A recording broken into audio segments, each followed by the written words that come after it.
Hello, it's you, and it's David.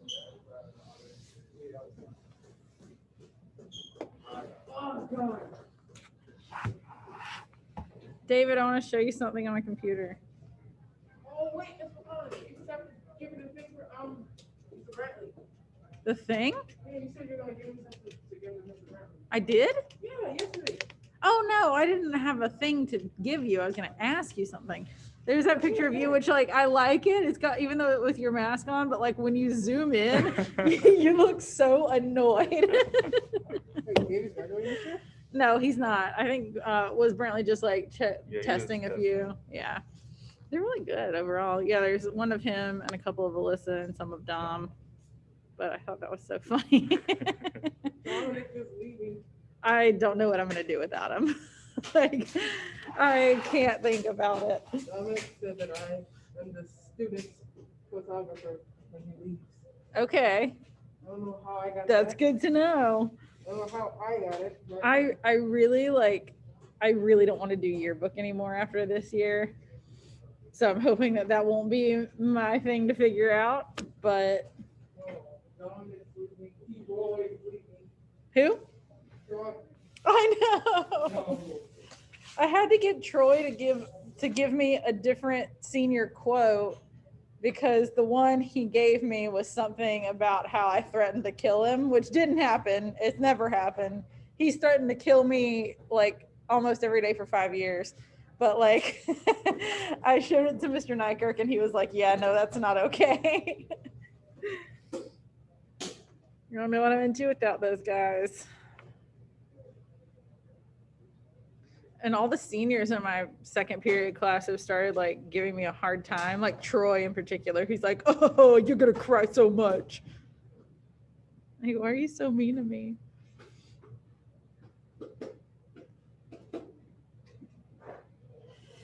AP.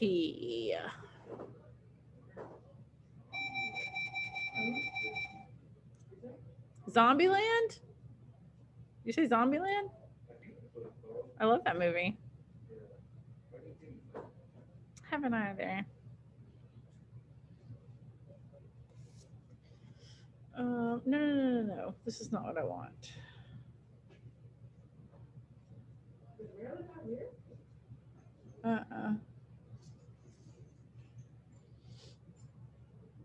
I certainly haven't seen her.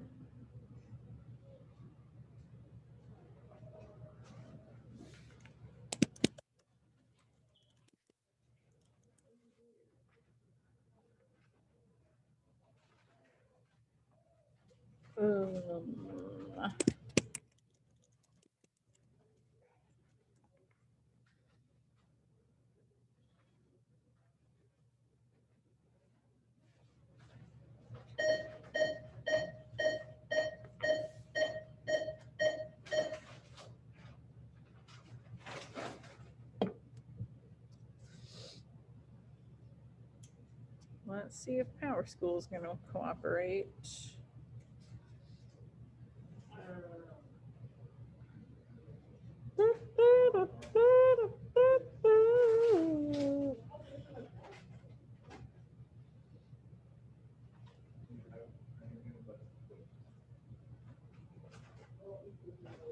I can't get comfortable. Like I'm cold right now, but then I get hot with my jacket on. Hello, everybody. So fortunately, I accidentally put in attendance earlier. So I was trying to go back and fix it from yesterday since Power School wasn't working. But attendance is exactly the same today as it was yesterday. So it's not really a problem at all. That's lovely.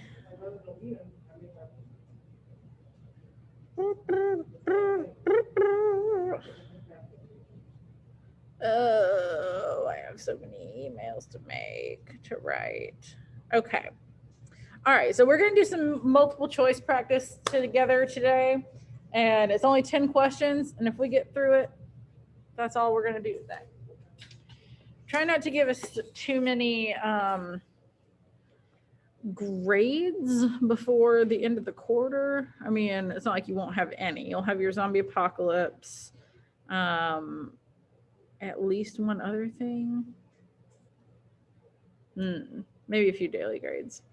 Oh, wait, I'm looking at April. I'm already planning past spring break, so. One, maybe 3 daily grades and 1 major grade, which for 2 weeks is pretty good.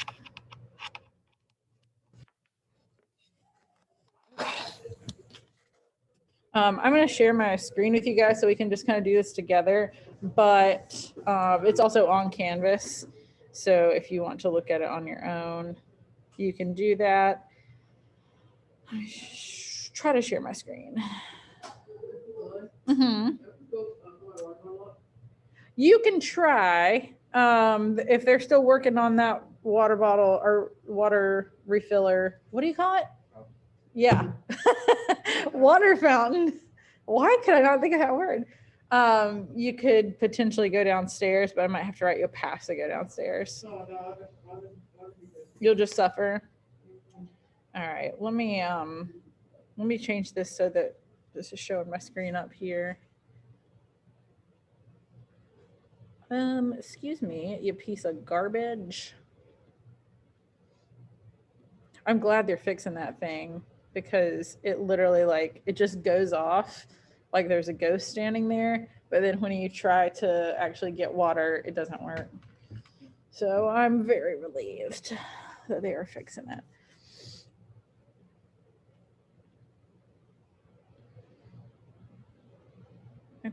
Okay. No, I want you over here. I want to make you a little bigger. So this is, y'all aren't going to fill this out on your own. We're just going to do it together. And right here, it's the multiple choice practice test 45. I'm just going to open it here.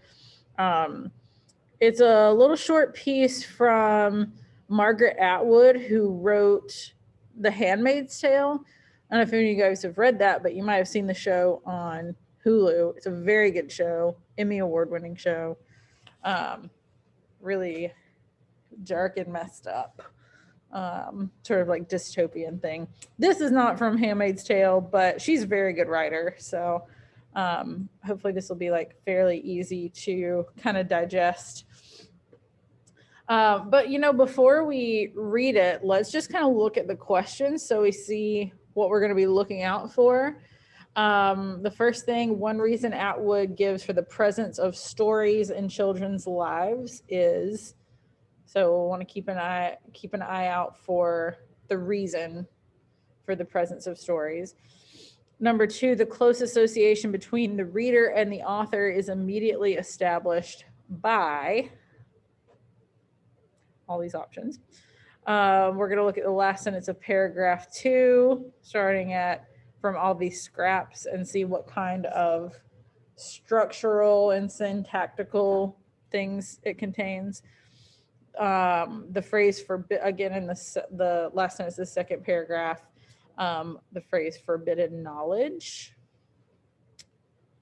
The writer is like a child because, we'll probably, looks like that's going to be about midway through. A careful reading the last 2 paragraphs can lead the reader to infer one of these things.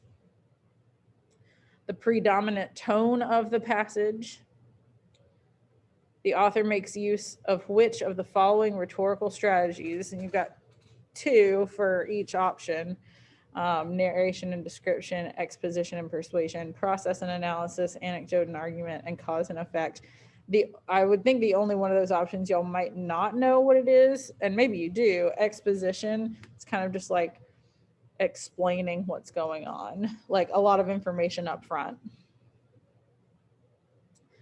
We're going to look for a shift in the focus of the passage somewhere, and then the primary purpose of the passage. So let's take a look and keep those things in mind. Our first stories come to us through the air. We hear voices. Children in oral societies grow up within a web of stories, but so do all children. We listen before we can read. Some of our listening is more like listening in to the calamitous or seductive voices of the adult world, on the radio or the television or in our daily lives. Often it's an overhearing of things we aren't supposed to hear, eavesdropping on scandalous gossip or family secrets. From all these scraps of voices, from the whispers and shouts that surround us, even from ominous silences, the unfilled gaps in meaning, we patch together for ourselves an order of events, a plot or plots. These then are the things that happen. These are the people they happen to. This is the forbidden knowledge. We have all been little pitchers with big ears, shooed out of the kitchen when the unspoken is being spoken, and we have probably all been talebearers, blurters at the dinner table, unwitting violators of adult rules of censorship. Perhaps this is what writers are, those who never kick the habit. We remain talebearers. We learn to keep our eyes open, but not to keep our mouths shut. If we're lucky, we may also be given stories meant for our ears, stories intended for us. These may be children's Bible stories, tidied up and simplified, and with the vicious bits left out. They may be fairy tales, similarly sugared, although if we are very lucky, it'll be left in. In any case, these tales will have deliberate, molded shapes, unlike stories we've patched together for ourselves. They will contain mountains, deserts, talking donkeys, dragons, and unlike the kitchen stories, they will have definite endings. We are likely to accept these stories being on the same level of reality as the kitchen stories. It's only when we're older that we're taught to regard one kind of story as real and the other kind as mere invention. This is about the same time we're taught to believe that dentists are useful and writers are not. Traditionally, both the kitchen gossips and the readers out loud have been mothers or grandmothers. Native languages have been mother tongues, and the kind of stories that are told to children have been called nursery rhymes or old wives' tales. It struck me as no great coincidence when I learned recently that when a great number of prominent writers were asked to write about the family member who had the greatest influence on their literary careers, almost all of them, male as well as female, had picked their mothers. Perhaps this reflects the extent to which North American children have been deprived of the grandfathers, those other great repositories of story. Perhaps it will come to change if men come to share in early childcare, and we will have old husbands' tales. But as things are, language, including the language of our earliest learned stories, is a verbal matrix, not a verbal patrix. All right, interesting. And like easy to read, which is good. Okay, so one reason that the author gives for the presence of stories in children's lives is scandalous gossip, family secrets, supernatural influences, listening, or radio and television. I'm going to open the chat so I can see what you guys are saying. What do you guys think? We can scoot back up to that if we need to. Uh-huh. Zoom in a little bit more. Okay, thank you. You're welcome.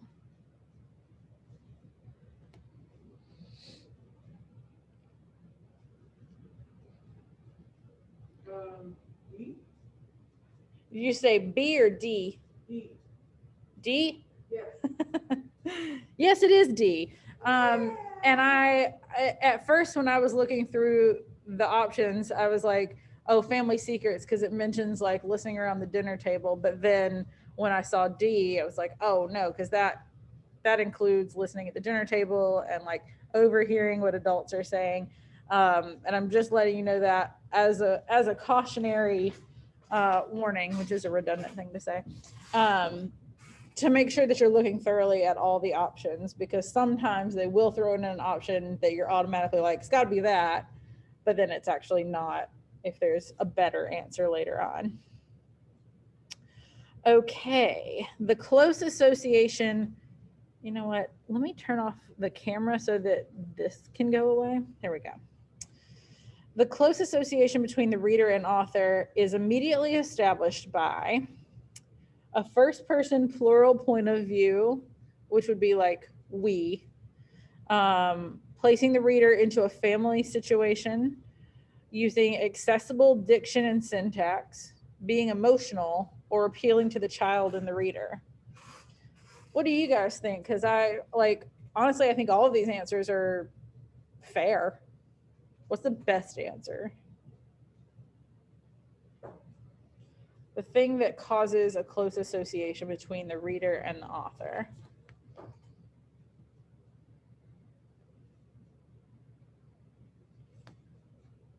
Should go back up for a sec.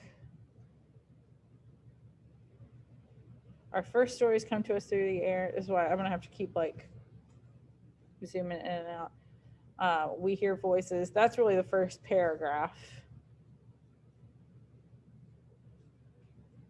So which of those things happens immediately? D, E, appealing to the child and the reader. I think that's a good answer. Well, actually, in the chat we have a guess for A. And I totally get why you'd say E, like appealing to the child or whatever it was. That first thing right off the bat, while it's talking about our first stories, it's not necessarily talking about us as children. If paragraphs 1 and 2 were together, I might say E. Kyla's guessed A, and she is correct. By saying our first stories and we hear voices, it's kind of building that connection from literally the first word. So that's a pretty good tactic. Okay, we'll look back at the last sentence of paragraph 2. It's going to contain all except for one of these things: parallel structure, a periodic sentence, which I'm just going to look up what it is. That's one of those that I always forget. Sentence that has been deliberately structured to place the main point at the end. So it'll have kind of like a build up to the main clause. Prepositional phrases. I mean, I'm just going to go ahead and point out from is a preposition. So we know it's got that. A compound complex sentence, which would use both independent and dependent clauses, and an ellipsis, which is one of these. So let's go back. From all these scraps of voices, from the whispers and shouts that surround us, even from ominous silences, the unfilled gaps in meaning, we patch together for ourselves an order of events, a plot or plots. These then are the things that happen. These are the people they happen to. This is the forbidden knowledge. So I already ruled out preposition because that's definitely in there. I'm going to go ahead and eliminate one other one, which is parallel structure. And I want to go ahead and do that to point out where you see it. When it's like from all these scraps, from the whispers and shouts, from ominous silences, that's parallel structure. Also, after the semicolon, these are the things that happen. These are the people they happen to. This is the forbidden knowledge. Even though it's like these, this. So it's not repetition exactly, but the structure of those clauses is the same, and that's parallel structure. So we can already rule out A and C. I've got a guess for ellipsis. Absolutely. I pointed out what ellipses are, and we didn't see any of those. That's the ... which sometimes is used to like skip part of a text. Like if you're giving an excerpt that is long and you just want to use part from the beginning and part from the end, you can leave out some in the middle and put an ellipsis in, or it could just be like a pause. The phrase forbidden knowledge can best be categorized as, and we can read it again, a paradox, something that's contradictory but has some truth in there, a biblical allusion, hyperbole, antithesis, which of course we know what that is, and understatement. forbidden knowledge. Let's take another quick look back.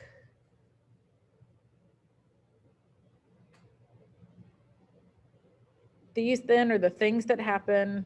These are the people they happen to. This is the forbidden knowledge. Which one of those could it be? I'm gonna zoom out just a little bit so we can see all options.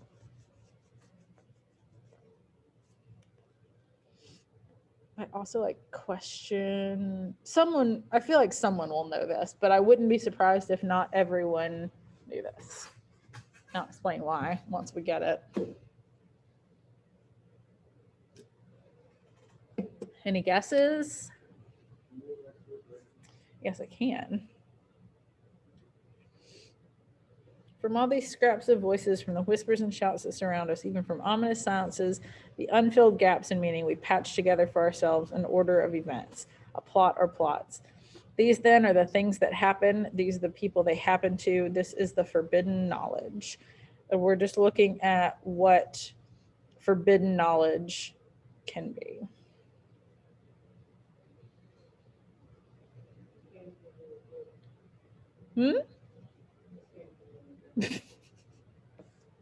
What is that, Fun Dip? What do you got?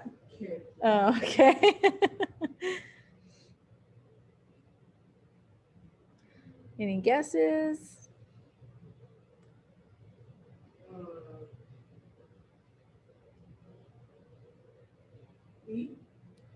Understatement.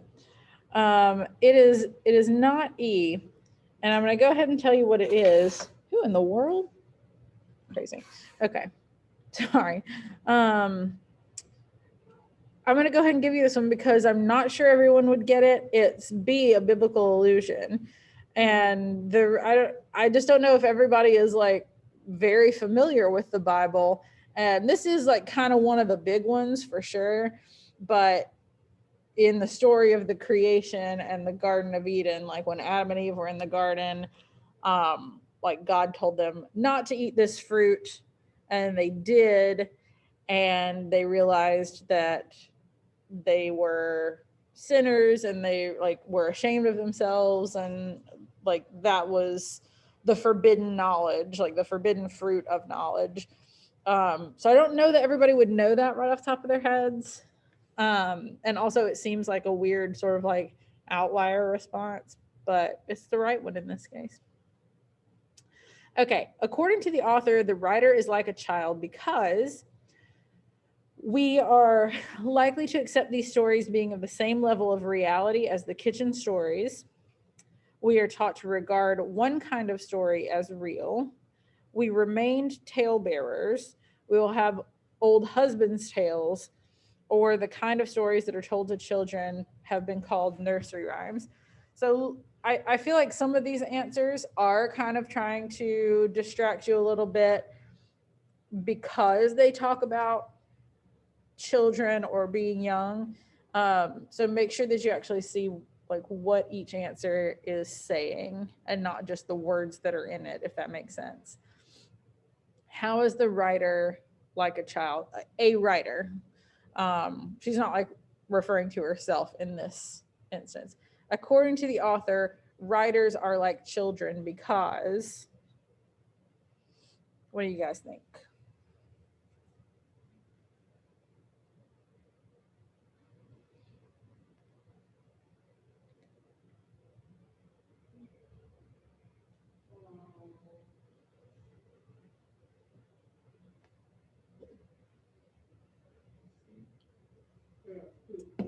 C, you said?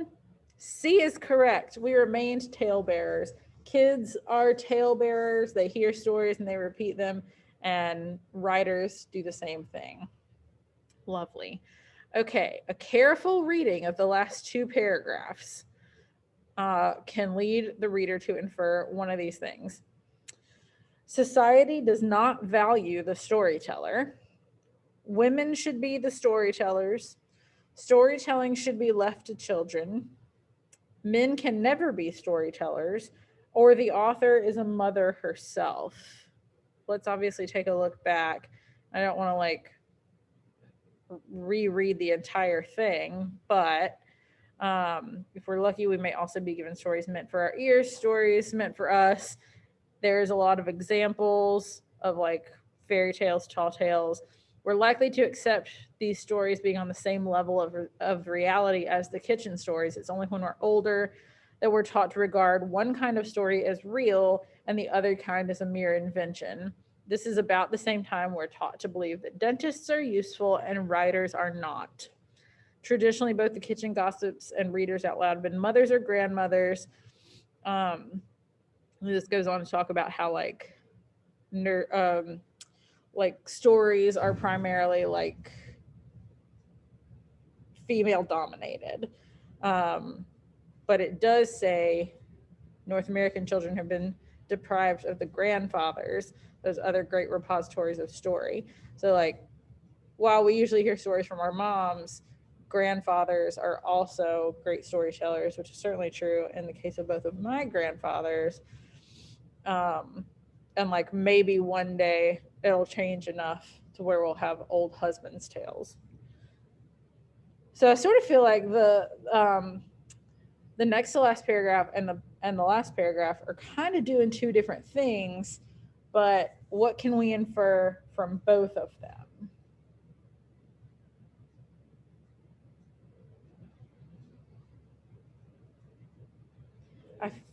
You said A? A is correct. I was just about to say, I feel like several of these answers are kind of applicable, or like you might infer one of them, but it pretty much straight up says A when it's like society values dentists and not writers, or like dentists are useful and writers are not. All right, the predominant tone of the passage is best stated as scathingly bitter, sweetly effusive, which is like saying a lot of good stuff about people, like kind of gushing about how good things are, reverently detailed, wistfully observant, like wishing things were different in some way, or aggressively judgmental.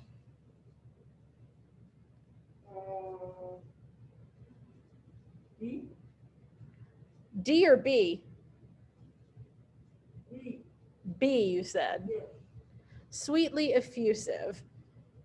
So if it is sweetly effusive, like gushing about good things, Oh. what is it gushing about? I hate the word gushing. I wish I should think of another word for that. Wait, no, D. D. D, you said? Yeah. If it is D, what are they wishing is different?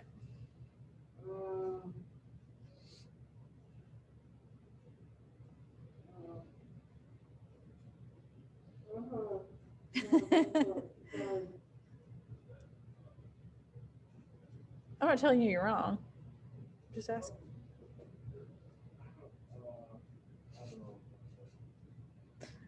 Okay, it is D. It is D. And it is observant, obviously. I think that part is easier to arrive at. No, I just wanted you to be able to justify your answer. Sometimes, and I would do this if we were all together, I would kind of like, I would give the class a multiple choice like this and make them come to a consensus on the answer. And if they didn't agree, they had to like reason with each other until they convinced the other person that their answer was right. So you do have to kind of like be able to back up your argument.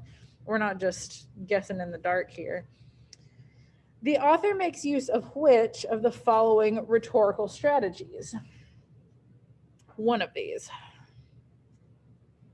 And I don't even know. Would I get this right?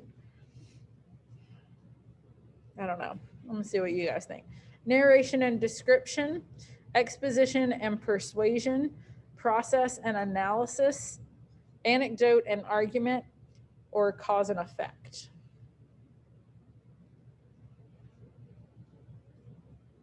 I think this is maybe the hardest one. B? D? E? Masks make everything so difficult. Cause and effect. what would be the cause and what would be the effect?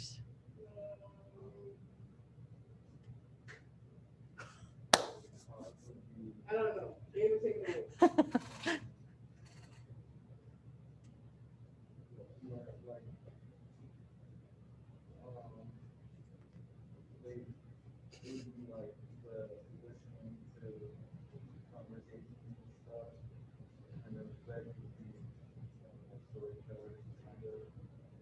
David, I think that makes perfect sense. It is not correct.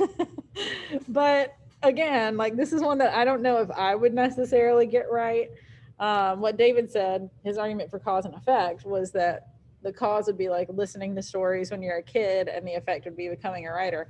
I think that makes total sense. Anybody else got a guess? I'm going to go ahead and rule out another one, okay? Process and analysis. This is not like scientific enough to be process and analysis. Process and analysis would be like walking us through a process and then analyzing the results, and that's just not it. So between A, B, and D, any other guesses?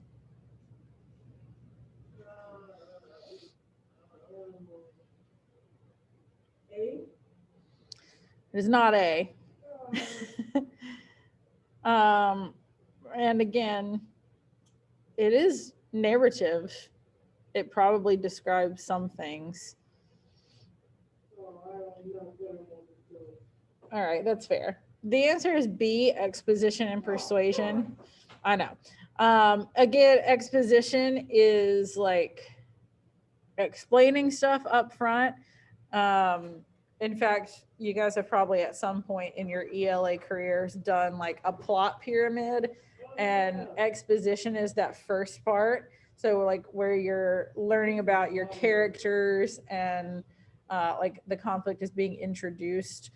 That's what it is in ELA terms, but also you can just take it for what it is, which is like explaining a lot of information. It is so cold. Do you want this blanket? Okay. A shift in the focus of the passage occurs with which of the following? Ooh, I hate this because we got to look back at them. If we're lucky, in paragraph 4, perhaps this is what writers are. Paragraph 3. Traditionally, paragraph 5. Perhaps this reflects the extent to which North American children have been deprived of the grandfathers. I feel like that's not it, just from immediately recalling how the passage went. But as things are, language including the language of the earliest learned stories. So we are going to have to look back.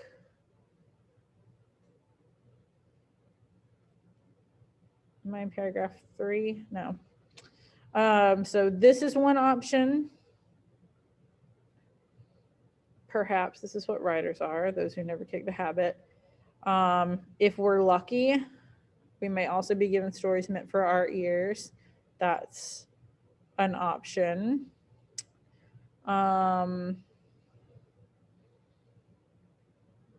Traditionally, both the kitchen gossips and readers out loud have been mothers or grandmothers.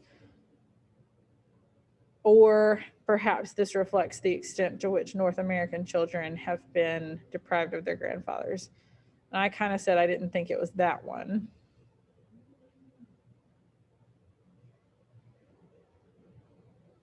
I wish these were in order. These answers were in order. They're not.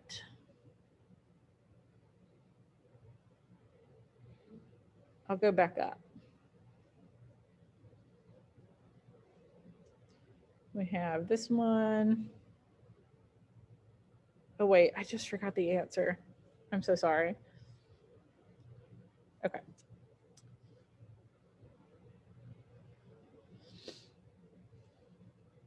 Perhaps, if we're lucky, traditionally, perhaps. And what we're looking for here is a shift in tone, in subject matter, some kind of sort of big shift that makes everything that comes after it different than everything comes before it.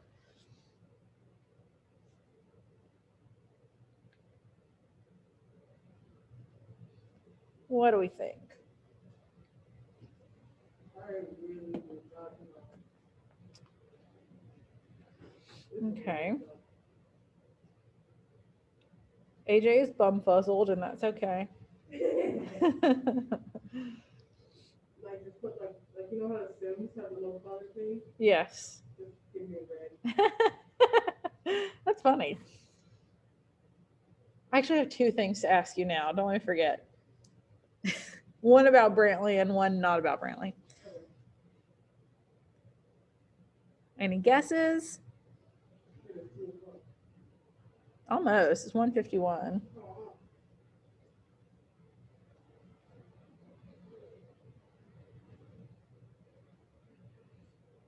Go back down to the options. Traditionally, David's on it today.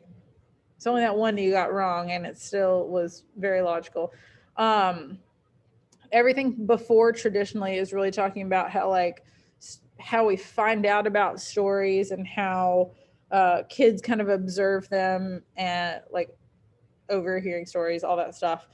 And then with traditionally, then we shift into the whole thing about how stories are like more of a female dominated thing. So the last paragraph is quite a bit different than everything before it, and it starts with traditionally. All right, last one. The primary purpose of the passage is to plead for men to tell more stories. We know that it does say some stuff about men telling stories, but we're trying to figure out, is the primary purpose to plead for that case? Is it to criticize censorship? Is it to idealize children? Is it to analyze storytelling or to look at the sources of storytelling? I feel like D and E are fairly similar, so you have to kind of analyze those two a little bit more closely. If you think it's one of those two, maybe you don't.